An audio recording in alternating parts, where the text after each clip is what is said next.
Questions?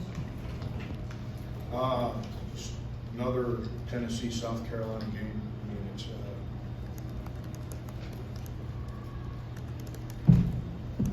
Rick and I have been having these kind of games forever and ever.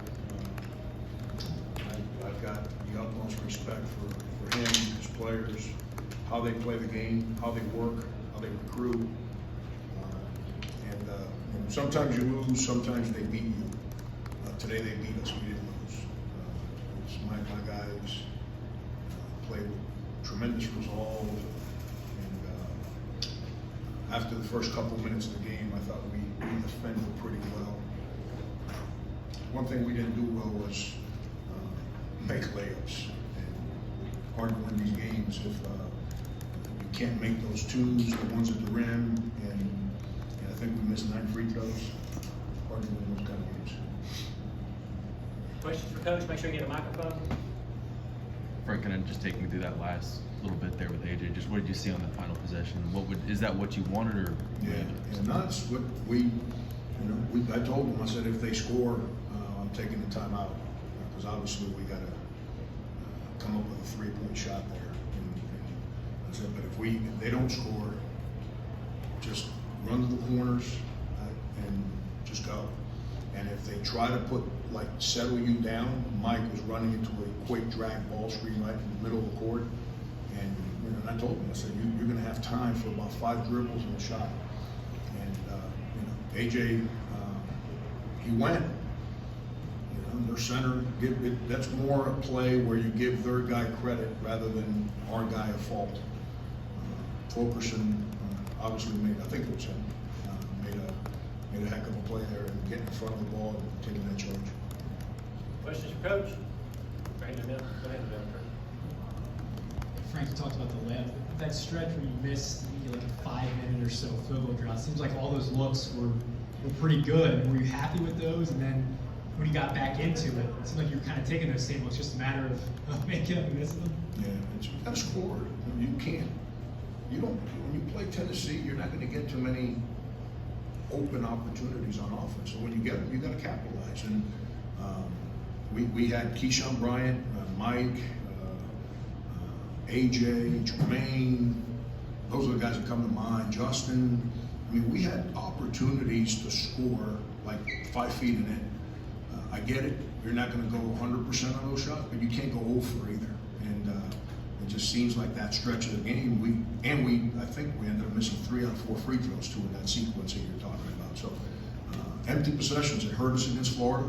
We had I'm going back here. I think it was a 1-point game or something like that, and we had 9 possessions where we had 3 points, 4 turnovers in 9 consecutive possessions, and that kind of happened again today. And we were better defensively, so we were able to survive to put ourselves in a place to win at the end. But you got to make those plays. Jermaine gets off 17 shot attempts. He runs the point for you some today. What do you think of his aggressiveness? Yeah, it's Jermaine. I've tried to tell you guys, Jermaine's. I don't know what better word to use than connected. He's the most connected guard to me on our team. He has the best understanding and plays with the best aggression on our team. And so he's a real good player.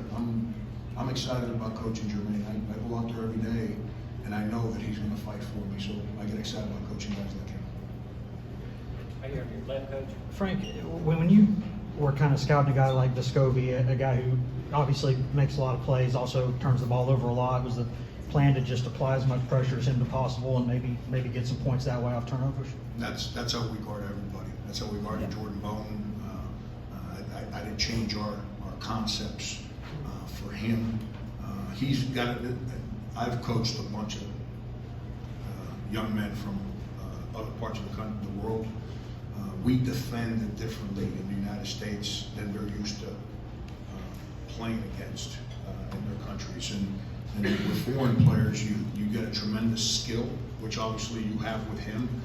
When he's at comfort and space, he's a high-level shooter that can make really good plays for his teammates. But like, how about the play he made there at the end of the game? I understand that that we still had an opportunity to shoot because they didn't score. But the ball he came up with on the baseline out of bounds ended up in front of me.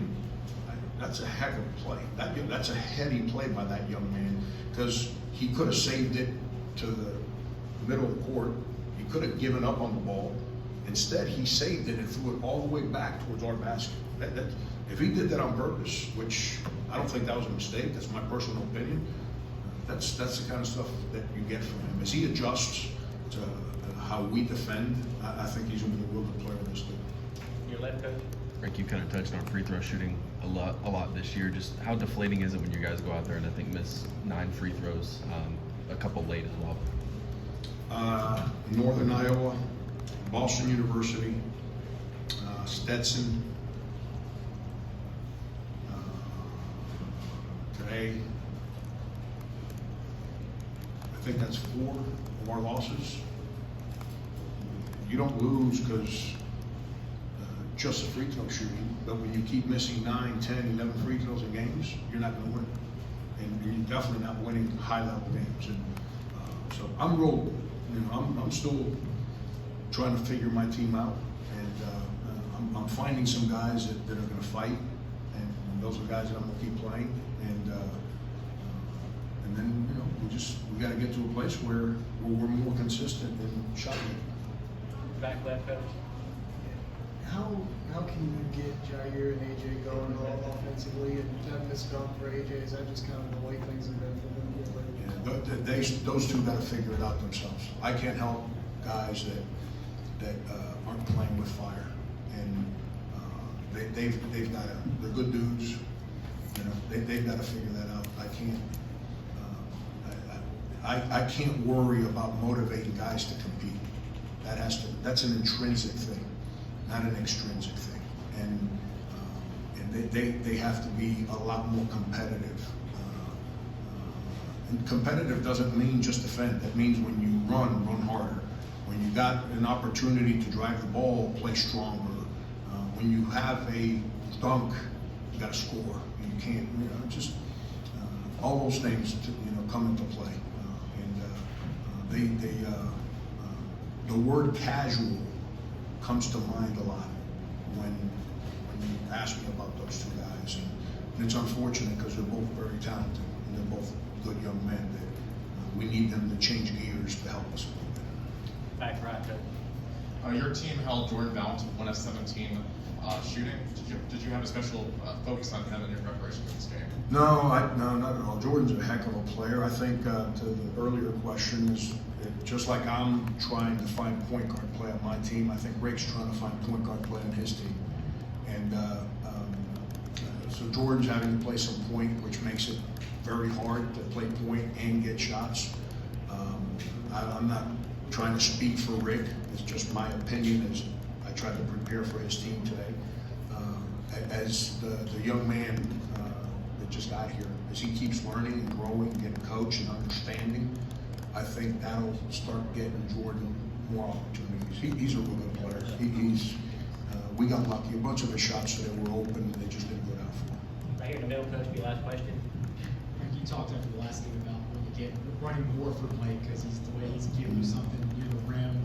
How much of that was part of the plan today? How much did he kind of carry you guys there through that middle part, or especially the early part of the second half? And Mike's rock solid. I got mad at him in the second half. He had a couple of opportunities to make defensive plays on loose balls, and he didn't. He kind of shied away from throwing his big body in there to come up with the ball. But he's been rock solid, and he's playing with tremendous confidence. And we're learning. All our freshman guards are learning how to play. We have to continue to try and put him in places to get those 15-foot shots, which he's really, really good at. Right, thank you, coach.